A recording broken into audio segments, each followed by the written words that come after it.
faith does not allow us to do. So, because of that, we are unable to take the kind of stand that must be taken if change must take place. Because of that, when you tell politicians, for example, who are quote Christians, that ABCD is happening, they may laugh you to scorn because what they are looking for is filthy lucre. And they will sell their mothers for it. What in fact our brothers in the north have learned is that if you throw a little carrot at a southern politician, that's enough to get him. He may be a church goer, he may even claim to be born again. But where money is concerned, he forgets his faith. So sometimes what we blame our brothers in North for is really our own doing here. And I think that although the Christian world has this state different, politics, Christianity different, what you find in Britain or in America is that there are certain norms that have been established because of the Christian root of those nations. All right? Certain norms have been established over centuries. If you break those norms, you are not acceptable. But we have failed to build that kind of norm here. And so everything or anything goes. So although you say you're a Christian, you do not operate as a Christian in politics. Now, if Christians were able to operate as Christians in politics, whatever office they hold, governor, president, lawmaker, judge, whatever, this nation will change. And part of what the Christians must begin to say to themselves is that they must begin to apply Christian virtues to normal day-to-day living. And most of all, politics, business, judiciary. Because that's the only way to come out of this present problem we are facing as a people. Follow-up question. Okay. Now, are we not sure now that if Christians choose to be real Christians, there may be no basis for the nation again? Let me explain what I think. In 1958, before we came for independence, the regional government of Northern Nigeria put together a panel of eminent jurists. The Chief of Bono, Akali of Bida, Professor Anderson from College of Oriental Studies in the UK, the former Chief Justice of Pakistan, the Chief Justice of Sudan. And they were able to bring forth a uniform code of criminal procedure, the penal code. Penal code. And this is what they brought to the center at the time we were going for independence. Now, gradually, in the pursuit of what we have called this, their plan, we have now come to a part where in parts of Nigeria today, for stealing tins of milk, a person is cut off. Yeah.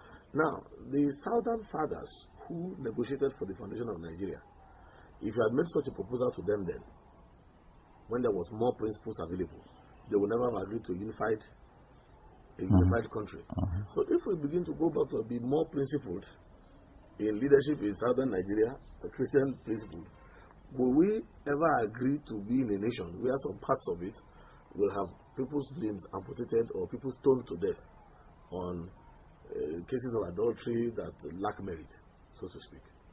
So this insistence for us to go back into Christianity, is it not just a clarion call for us to separate the country? I mean, I don't know if you want to tell that question better.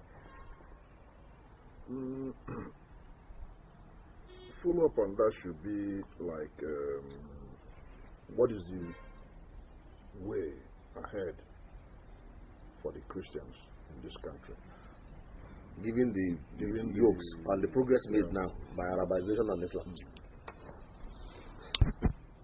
Okay, now, I have said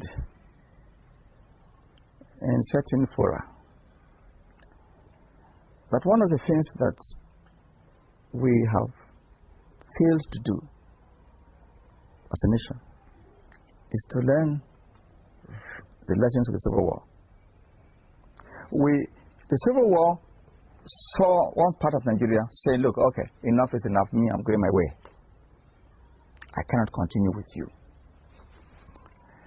And we fought the Civil War to bring them back into Nigeria. We have not recovered yet from that experience. But in the course of that 30-month Civil War, certain things I think became obvious. The fact that throughout the Civil War, trade continued from Lagos through the creeks to Calabar. The fact that trade continued through the Middle Belt from the north, even to the east, to the Biafran state, as it was at that time. And the fact that even across the forest zone, trade was going. That proves one thing to me, namely that our economies and so on have been so, in 100 years or so become intertwined that it is in our interest to stay together rather than to break apart. Okay, and today, in fact, today more than in the days of the Civil War, if we in the South said we are going our own way, I have no doubt at all that the North will fight like a wounded lion. Because don't forget, it was for their sake that the amalgamation took place. In the first place, the main reasons for amalgamation were economic, not political. The customs posts were in the South, right? Export duties and so on, you have to pay them there. A landlocked North wanted a seaboard. The British wanted to use the revenue of the South to develop the railway system that would go to the North and so on. They didn't want to invest British money to develop the North. So the revenue that they could pick up from the South, they would use across boards. All right. That economic factor was key to the amalgamation. The British were just trying to save their own money and raise funds from here. And they found that the funds were to be raised from the southern part. Therefore, if you had the North and South Nigeria amalgamated, then you could use resources from here to develop there. Today, it's even in clearer, larger focus now. Therefore, the North would not let the South go easily. Even if they started to say, well, look, enough is enough. You go your way, we go our way. They will try to fight. And so, I believe that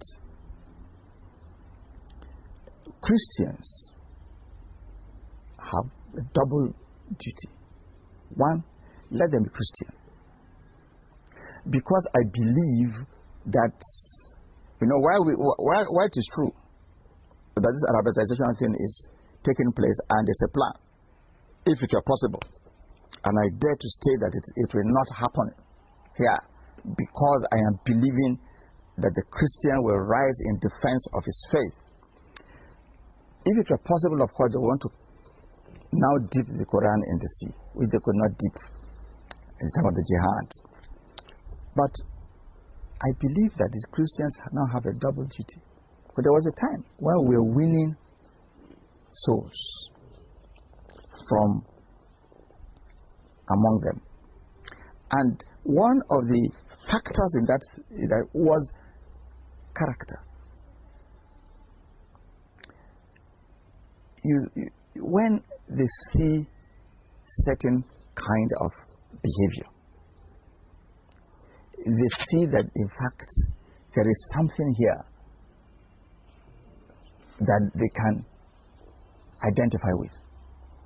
That's why I said that we must be Christian. Christians must strive to be Christian. Now the other thing is that when we strive to be Christian, then we will not sell out so easily as we are doing now. Part of the success of Arabization is that Christians sell out easily for fun, likely for money, and of course for position. After all, look, we are, South says we must produce the president in 2007. Changing paper. One thing to the change paper.